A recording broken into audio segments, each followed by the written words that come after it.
You feel like you're always managing how you're perceived, then this might be why.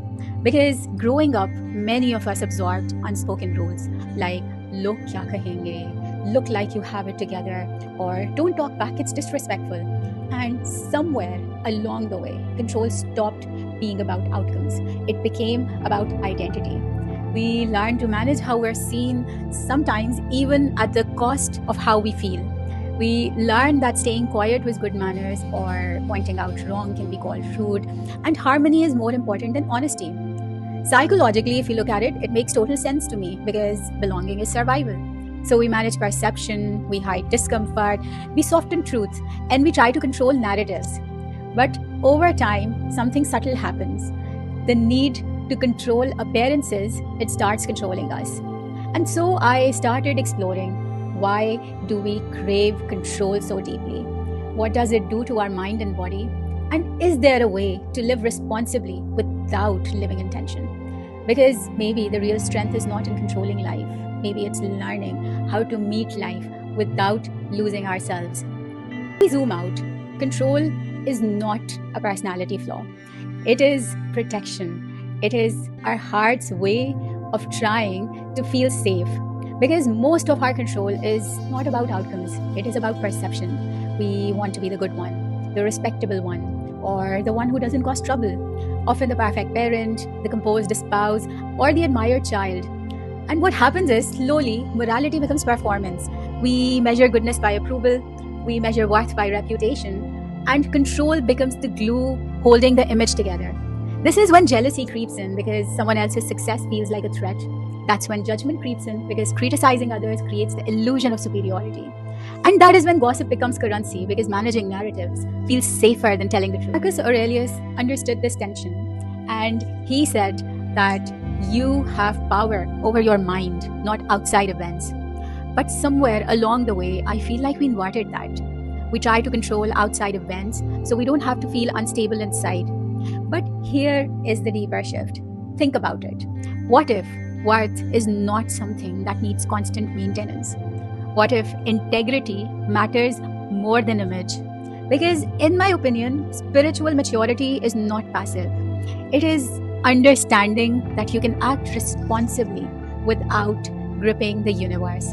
You can do your part without worshipping control. Because worshipping control often looks like replaying conversations for hours, or polishing an image until you forget your truth, or living for applause that never fully satisfies. And believe me, that is exhausting. There is an old Sufi story about a bird that lived in a beautiful cage. The cage was golden, it was comfortable, admired by everyone who passed by. The bird was cared for, it was fed on time, protected from danger, but the cage was never locked. One day, a passerby noticed something strange. The bird had wrapped its claws tightly around the bars, so tightly that its wings almost trembled. The passerby asked, "Why don't you fly away? The door is open." The bird replied, "I'm afraid." The passerby was shocked and asked the bird, "Afraid of what?" The bird said, "I don't know what I will be without this cage. Here I'm admired, I am safe, and I am known." The passerby gently said, "But you are holding the cage more than the cage is holding you." The bird went silent because it had realized something painful and true. It was not trapped by the bars, it was trapped by its grip. This story has survived for centuries because it mirrors something uncomfortable in us. The cage is not always oppression, sometimes it's reputation, sometimes it's being the good one, sometimes it's staying quiet to keep peace. And sometimes it's also controlling how we're seen so we're not rejected. And to be fair, the door often is already open. But letting go feels terrifying because control gives us identity, it gives us predictability, and it gives us a version of ourselves that feels accepted. Spiritually, this is where trust becomes radical, not because God demands it, but because holding on is slowly exhausting us. The bird thought the cage was its safety, but the cage was never the protector, the grip was. And so, if I am being honest, I have always struggled with letting go of control. I used to replay conversations in my head for hours, wondering if I said too much or not enough, or if I came across confident or arrogant, or if someone misunderstood me. And I would tell myself that I was just being self aware. But really, now I know I was only trying to manage how I lived in other people's minds. And here is where neuroscience enters. When we constantly manage perception, anticipate reactions, and prevent discomfort, the brain reads this as threat. The amygdala, the brain's alarm system, it activates.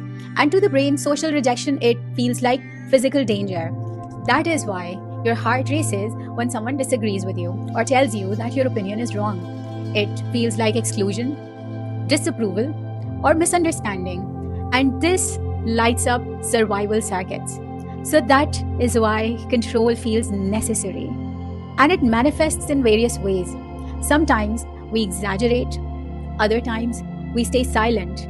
But amidst all this, we perform. We represent not our true selves. And often what happens is we explode when plans fall apart, not because we are dramatic, but because we are protecting our identity. But let me tell you, here is the cost that we pay for it. A brain in survival mode cannot access wisdom. Creativity narrows, perspective shrinks, patience disappears. And that is when we become reactive instead of responsive.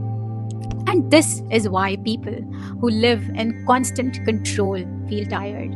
It is not weakness, it is chronic vigilance. Psychology even has a term for it.